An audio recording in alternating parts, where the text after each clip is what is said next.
What's the difference between a web designer and a web developer, and which one would be a better fit for you? Let's figure it out.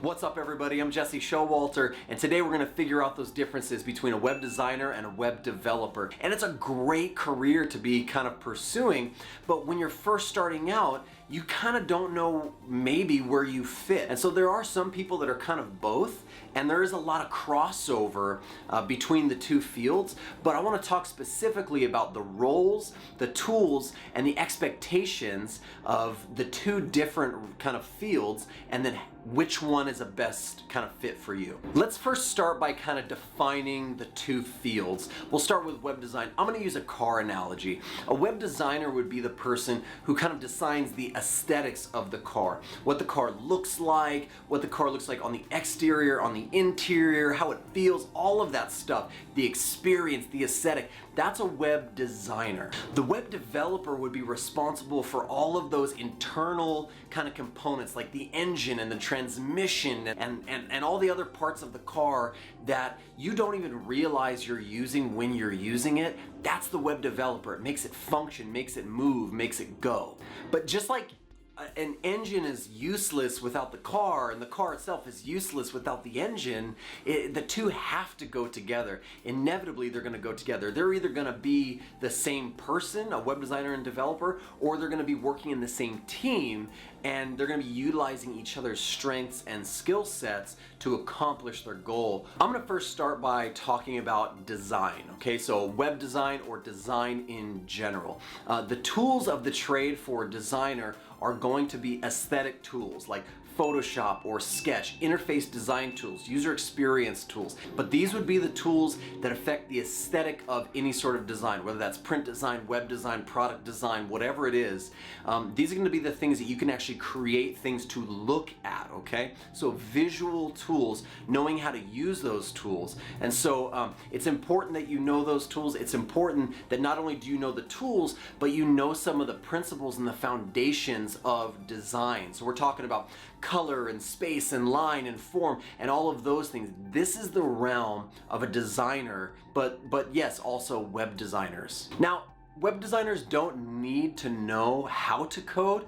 I know plenty of designers that are purely designers, and they work at web agencies, marketing agencies, they do freelance, and they themselves do not code, okay? But knowing what code is and how it kind of interacts will help you kind of better design for the medium. Does that make sense? Like knowing what's possible and what's not possible. So knowing, you don't have to code, but knowing some ideas about code, what's possible, what's not possible, what needs to be documented, what needs to be explained, that's the signs of a good web designer. Web developers, and all developers work with code, but web developers specifically, I would say, spend the majority of their time working with what's called client-side code, okay? So client-side languages like HTML, CSS, JavaScript, and there's even some JavaScript frameworks like React or Node or Backbone. Working with those three, that's the bread and butter of a web developer. Now, a developer in general learns and speaks coding languages. So if you kind of drip into back-end development, which a lot of web developers do, they would speak more server-side languages like PHP or Ruby and all those different server-side kind of technologies. If you want to be a web developer specifically, you probably need to know your HTML and CSS and your JavaScript. Like, that's your bread and butter. You need to know that and have that down like pat. And you probably want to have a good idea or at least some experience with server-side languages like Ruby or PHP or whatever. So that's kind of the realm of a web developer. You spend all of your time in a text editor, in a code editor, but that is the realm of a web developer. It is not visual, it is taking the visual and making it functional. Remember, like engine and car. Okay, let's talk day-to-day kind of like operations. The designer is gonna spend a lot of time looking for inspiration, making visual sense and trying to visually communicate the message of the brand or the company or the site itself, they're going to spend the majority of their time doing visual things. And that can be anything from wireframing to mood boarding to creating brands and logos and websites and animations and all that kind of stuff. You're doing everything and anything that is visual. For a web developer, on their day-to-day, they're going to be spending time in code. They're going to be receiving the visuals and the documentation from the web designer, and they should be working in tandem. They should be working closely, not in a silo, but closely with the designers to make sure that the functionality is everything that the site or the client or the project demands, but it's also on par with the styles that the designer has handed over. Those deliverables that are handed over need to be executed by the developer. And so they're going to be spending the majority of their time in code, creating branches in GitHub. We'll talk more about that in a different video. But basically creating and making the vehicle move per the restraints of the designer, and the designer is designing things per restraints of the client or the project. So which one is the right field for you? Should you start pursuing design? Should you start pursuing development? Should you start pursuing both? I'm going to give you a couple opinions of mine on how to kind of decide where to go from here. So which one is going to be for you?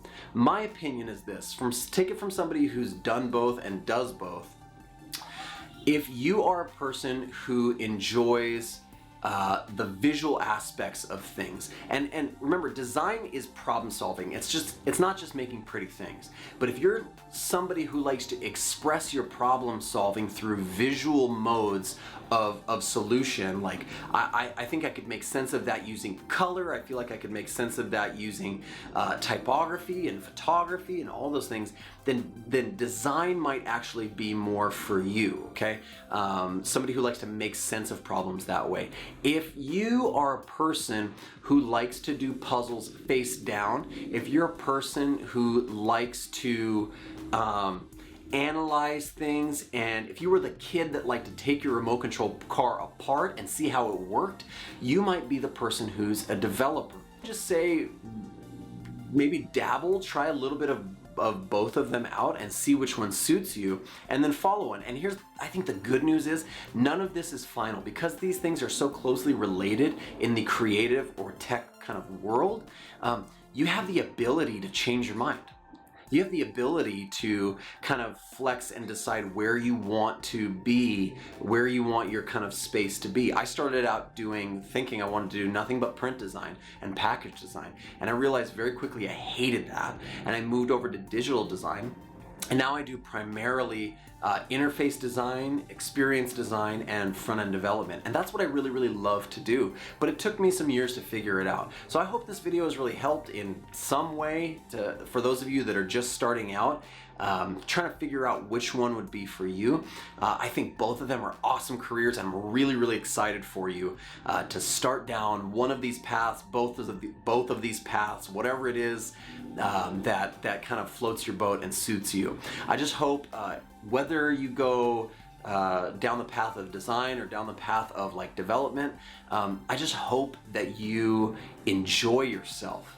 Because this is really a career that has allowed a lot of people to escape jobs that they hate and be part of something, actually create something, and make things that they really care about. Either way, you are a maker of things, and that's huge. That's just so huge. And so I just really want to encourage you today to be making awesome stuff, be designing, be developing, however it is that you make amazing things and do it in excellence. If you have any questions, please let me know down in the comments, or if you want clarification on anything, I would love to answer your comments. Also, make sure you subscribe to this channel and like this video, and maybe even hit that little bell icon down below so you get notifications when a new video comes out. Hope you guys are having a great weekend. Talk to you guys soon. Aloha.